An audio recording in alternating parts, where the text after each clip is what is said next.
जीवन क्या है? क्या ये अस्तित्व का नाम है कि हम जिंदा हैं, सांस ले रहे हैं इसलिए जीवन है? या आगे बढ़ने को जीवन कहते हैं, प्रगति को जीवन कहते हैं, उत्थान को जीवन कहते हैं, उत्कृष्टता को जीवन कहते हैं, सफलता को जीवन कहते हैं? हाँ, गति ही जीवन है। जगत इसीलिए कहते हैं जगत क्योंकि उसमें गति है। 7 आयाम है जीवन के और उन सभी आयामों में हमें आगे बढ़ने के लिए निरंतर चेष्टा करनी ही चाहिए। ऐसे व्यक्ति को पूर्ण पुरुष कहते हैं। पहला शारीरिक, स्वस्थ रहना, फल खाना, खूब पानी पीना, दूध पीना, आराम करना, अच्छी नींद लेना, व्यायाम करने के साथ साथ घूमना, योग, प्राणायाम। जो स्वस्थ है वो सक्षम है। दूसरा आयाम है मानसिक, कुशाग्रता, अध्ययन में रुचि, चिंतन, मनन, नई चीजें करना, सृजनात्मकता, रचनात्मकता और साथ ही में एक ऐसी इच्छा कि हम और सीखें। ज्ञान, विज्ञान, सभी क्षेत्रों में हमारा चिंतन, हमारी जिज्ञासा और हमारी चेतना विकसित हो। तीसरा आयाम है भावनात्मक। हम शांत रहें और खुश रहें, अपनी भावनाओं को समझें और दूसरों की भावनाओं का सम्मान करें, नकारात्मक भावों से बचें।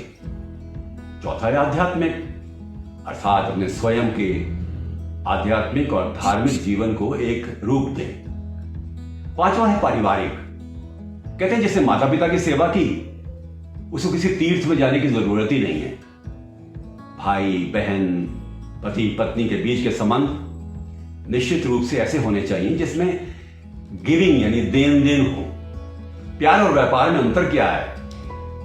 प्यार में देन देन होता है, व्यापार में लेन देन होता है, परिवार में व्यापार नहीं होता। छठा आयाम है सामाजिक। मित्र बनाइए, निष्ठावान रहिए, समर्पित रहिए। मित्रों के साथ रहने वाले लोग हर समय पर स्वस्थ रहते हैं, मानसिक रूप से भी और शारीरिक रूप से भी। और सामाजिक क्षेत्र में एक बात और है, सेवा करना। किसी ना किसी ऐसी संस्था से जुड़ जाएं हम, जहां अनाथ बच्चे हों, बच्चियां हों, वृद्ध हों, कुष्ठ आश्रम है, वृद्ध आश्रम है। सेवा करना। और सातवां जो आयाम है वो है व्यवसायिक। जो भी हम कार्य करें, पढ़ें तो इतना अच्छा पढ़ें नियमित रूप से अच्छे नंबर लाने के लिए, नोट्स बनाने की कला सीखें, किताबें पढ़ने की कला सीखें, नए नए विभिन्न ज्ञान के जो दरवाजे हैं उनको खोलें, प्रवेश करें और अपने आप को हर समय पर अप टू डेट रखें। परंतु एक महत्वपूर्ण बात है, हम जो भी कार्य करें उसको, जैसा कि अरविंद घोष कहते हैं, अर्चना के रूप में करें। अर्चना की थाली में सड़े गले फल फूल नहीं होते। हर काम उत्कृष्टता से करना होता है। चलिए, ऐसा कौन सा नाम सामने आता है जिसने जीवन के 7 रंगों को एक समन्वित दिशा दी, रूप दिया? कृष्ण शारीरिक दृष्टि से सशक्त थे, 2 घंटे व्यायाम करते थे, रथों की दौड़ में भाग लेते थे, बलशाली थे। मानसिक दृष्टि से कुशाग्र थे, गीता जैसे महान ग्रंथ की रचना उनके मुखावृंद से हुई। भावनात्मक दृष्टि से वो प्रसन्न रहते थे, किसी के प्रति दुराव नहीं था, किसी प्रकार का किसी के प्रति दुर्भावना का अंश भी नहीं था।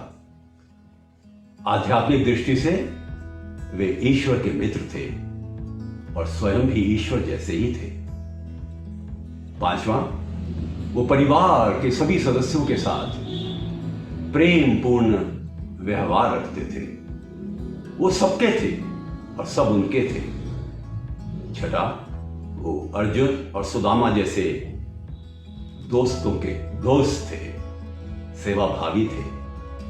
36 साल तक द्वारका पर राज्य करने वाले कृष्ण एक दिन भी गद्दी पर नहीं बैठे, और शासन की कला कृष्ण नीति के माध्यम से जो सीखता है वो पूर्ण प्रशासक बनता है।